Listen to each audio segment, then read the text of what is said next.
All right. Well, we'll go ahead and get started. Welcome to Impact Dashboard Confidential. My name is Paul Shurin. I'm economist and partner with Impact Data Source. Thank you so much for joining us today. This is on our fourth of our five-part webinar series where we're hearing from some of our Impact Dashboard users. And so today we have with us Jeff Pipkin from the Hendricks County Economic Development Partnership in Indiana. We have a relationship with the Indiana Municipal Power Agency, and Jeff and about 36 other economic developers in Indiana have access to Impact Dashboard through that arrangement. So essentially, Impact Dashboard is a resource that the Municipal Power Agency makes available to its community members. And so, as I mentioned, today's essentially our second to last webinar of this series, but be sure to sign up for the final webinar with Jason Greiner of the Wiley EDC for next Wednesday at the same time here. I'm going to turn things over to Jeff in just a moment, but let me mention just a couple other things. Again, my name is Paul Shurin. I'm an economist with Impact Data Source. Many of you may be familiar or may know my partner, Jerry Walker. He started Impact Data Source in 1993, so we have a little over 20 years of experience evaluating economic development projects. And so we're almost exclusively focused on economic development impact analysis. And we really work two different ways. So first off, we license computer models or software so our clients can use that to do their own studies. Essentially, that's what Jeff uses in Hendricks County. He uses Impact Dashboard. But we also prepare impact studies on an as-needed basis, so kind of one by one instead of an annual subscription. Just kind of depends on what the community needs. A couple other things there to point out that we have two podcasts if you're interested in kind of listening in on some economic development topics there. Economic Development Secrets is essentially interviews with various economic developers from across the country. And 123 CECD is all about the process and everything that goes into gaining that certification. And you can check those out on our website. Finally, before I turn things over to Jeff, I would just want to kind of mention, kind of set a little bit of a background here for what Impact Dashboard is. Essentially, Impact Dashboard is an impact model for economic developers. What's important for economic developers is, of course, the economic impact, all the jobs and the spin-off activity associated there. But then also, what's really important for economic developers is understanding the impact on local taxes and government costs. So understanding what the fiscal impact of a project will be in addition to that economic impact. And then kind of that third piece of the puzzle as we see it would be the incentives that might be considered on a project. So whether it's a tax abatement or just some sort of grant that might be offered for infrastructure improvements or something like that. But to really pull all three of those things together, economic impact, fiscal impact, and incentives, pull that all together into one cohesive model, be able to calculate ROI and all those different things. So that's essentially what Impact Dashboard is. It's an online model. We're going to take a look at it here in just a moment. But the last few things on my list here are if you have any questions as you're listening to today, feel free to type those in. There's a question section on the GoToWebinar panel, so type those in and we'll be able to take those at the end. And then the other thing is we are recording this right now, so we'll make the recording or the video available afterwards. So with that, I'm going to turn things over to Jeff and let him take it away. Hello, everyone. I don't know if you can hear me or not. Paul, can you hear me? Yep, we can hear you, Jeff. Okay. You got your screen too. You got your screen? Okay. Well, really what I just wanted to kind of discuss on how we use the Impact Dashboard here. Basically, what our biggest, I guess, why this product is such a big asset for us is when we're looking to do fundraising or trying to illustrate the impact of our organization. It's easier for us to show the direct impact, but when we can also add in the inducements and all that, it just makes that picture even bigger for us. So what I try to do throughout the year when we win projects is I also run that project through the impact dashboard here, and then it makes it real easy at the end of the year for me to put all those numbers together and make a good report for our annual meeting. Our annual meeting actually is coming up this March, and these numbers will be a large part of that presentation at that annual meeting. So typically how we run the impact analysis, a lot of our projects are pretty large in scale. So a lot of times they are also looking for state incentives. So they're working with the Indiana Economic Development Corporation. And by that process, they are filling out an application for incentives. That application for incentives is then shared with my office, and we pull that information from that application. And a lot of that information is exactly what is asked for here in the impact dashboard. So other ways that, and we get, I would say we probably get about 30% of our projects from the state. The other projects that we get is directly from brokers. That's a large portion of the projects that we receive. And the way we kind of get that information, we also subscribe to the Synchronous CRM and their Opportunity Manager module, and they have a survey with that we can kind of go down that survey and get the same type of information. So some of it's through phone calls, some of it's through online, but we try to make it as easy and as painless with the client as possible. Once we have that information, it's real easy to plug that into the scenario information here. The one I have up right now is Bauer Hockey. They built a 800 or 700,000 square foot facility in Plainfield. And basically, you kind of just run through the project here. They were looking to immediately bring on 104 employees. And then I typically will just keep the default on the workers relocating, since it's a new project, and also since we're in the Indy Metro, basically. We pull from the entire Indianapolis labor shed, so not all of those workers are obviously going to be from Hendricks County, but some of them will. So after that, then we will put in the average salaries. I typically will continue on with the 2% annual increase, unless this is a state project and it's spelled out. Usually with the state AFI, they will give us information over a 5-year period and what those possible increases might be. So then I can either take off the increase or change that to make it work. Then on the capital investment, here in Indiana, we cannot abate land, so that is never, and typically we don't, a lot of times we won't have that information either. A lot of times that won't be disclosed, and it won't be disclosed on that AFI. A lot of times they just put whatever their investment will be on the buildings and any equipment that they're also bringing in.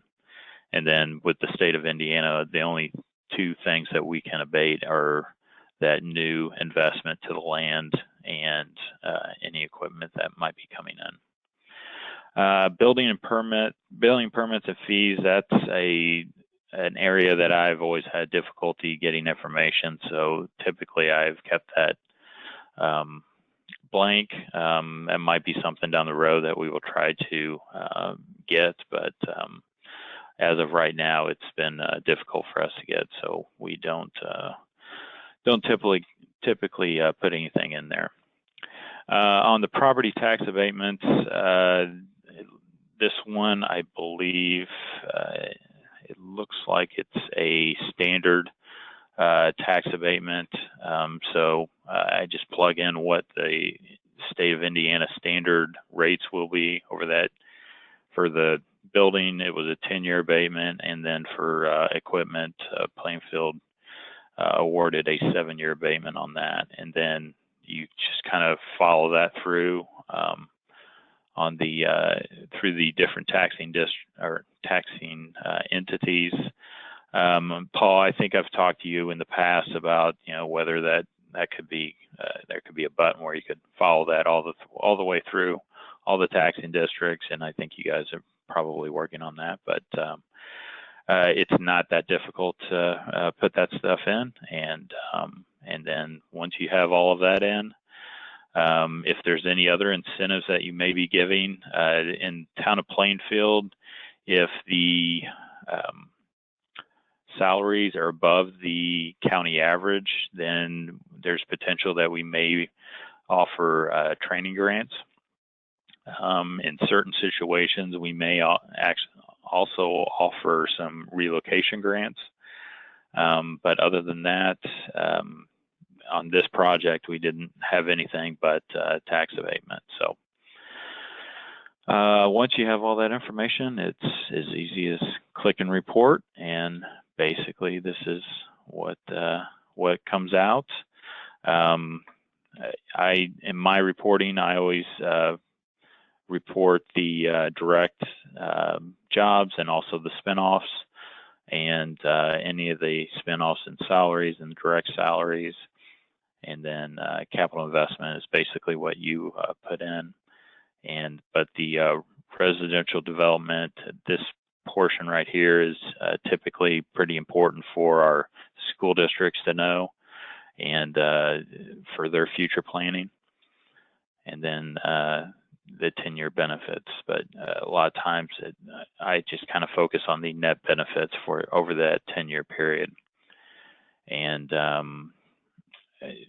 Impact Dashboard was nice enough to be able to kind of kind of put our logo on here and kind of make it look that it's from our office almost, and that kind of helps when you're presenting this. There was one project that we were working on, NTC, it was the National Transportation Center project. The county council asked us, or actually it was the County Planning Commission, asked for a economic impact report to be presented to them. They were considering a PUD zoning, and they wanted that information in front of them, and the county council also wanted that information. So for us to give a clearer picture and a potential picture also to help them make that decision on that project. But I find it to be very simple and very easy to use, and I've enjoyed using it. The summary report is really useful when you're presenting it. Also, the detail report is helpful when you're presenting to someone who wants to get into the details, and a lot of times that's when some of the harder questions come up, and that's when I call Paul or call Brian Brackemeyer and have them help me explain some of those. But overall, it's been pretty easy to use.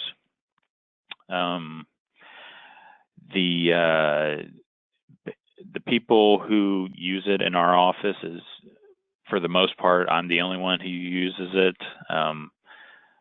My entire staff has access to it, and I'm planning on training them on the how to use the software also, to kind of help delegate some of the work that we have here. But they all have access to that. It doesn't take very long to do the model. It probably takes more time to actually get the information sometimes. But it's pretty simple and pretty quick to get through a actual project.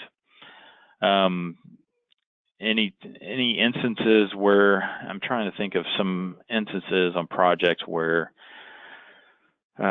we might use the same scenario and but a lot of times when I have to run multiple reports, it's because a company is looking at multiple buildings in my county. There might be a project where they're looking at Liberty Township, a building down there in the Sunbeam development, and they might be looking at another project in Plainfield. In Indiana, basically every town, and this is probably anywhere in the country, but any town and any township has a different taxing rate. So we have to do another scenario for each one of those to show the difference. And that's real easy to do because you can copy each of the projects and basically then go into that copy and make the changes that you need. And that you can do that really quickly. So other than that, people that I share these results with, like I said earlier, annually we use this information to share with our board and our investors at our annual meeting. We used a lot of this information when we were doing our 5-year campaign. We were actually looking at projects from the last 5 years and trying to put together what the economic impact over those last 5 years was like and what we brought to the county and all the potential that we have going forward. So that was helpful in giving us information on, or arming us with information when we went to investors to illustrate how effective our organization is. Sometimes I would run into some pushback on the report because some people who are familiar with these reports realize that a lot of multipliers are used in this information, but from what I understand, these multipliers are somewhat conservative and are given to the impact dashboard through multiple studies, and that's basically how I illustrate that. If they have other questions, Brian and Paul have always been available to answer any questions that any of my constituents have ever had with any of the data we've presented. But other than that, we, like I said earlier, we use the model probably, I would say probably 15 to 20 times a year, and we've been real happy with it. So if I'd be happy to answer any questions that anyone may have. Thanks. Thanks so much, Jeff. If people have questions, feel free to type those in to the GoToWebinar panel. Thanks again for that. I'll point out a couple things here. You were kind of talking about the abatements and how if the county has a particular schedule they're going to do, and that kind of essentially just replicates across the other entities, and that is something we're kind of revamping a little bit how that public support page comes together, trying to make it a little bit more user-friendly, let you do exactly, kind of eliminate a lot of the steps that you're currently doing. But it sounds like it's still allowing you to get in there to do what you need to, at least right now. The state changed the law a couple of years ago where we could do alternative rates, and that's probably made it a little bit more difficult for you guys because then we can, kind of play with the rates if we're trying to get to a certain incentive amount and stuff like that. So it's really great for flexibility. In fact, projects here in Hendricks County, we've been doing more and more alternative offers on the really larger projects that we've had come in, and that's been. And then there's also some. There was one project that we were looking at that because of the TIF district that it was in, and they were purchasing the bonds, that they actually wanted income coming into that TIF district. So they were looking at more of a flat 50% across the board. So to be able to have that type of flexibility is really important. Well, that's great. Yeah, and the idea between copying that across, I think we're going to get that sorted out here with a number of the different features that we're adding. One thing, maybe a little bit longer term than that first public support piece. Longer term, I think what we're trying to do is to give you the ability to roll up some of your reports, and that sounds like what you're kind of using this for in terms of working on a certain number of projects throughout the year and then extracting some of those results of the combined benefit.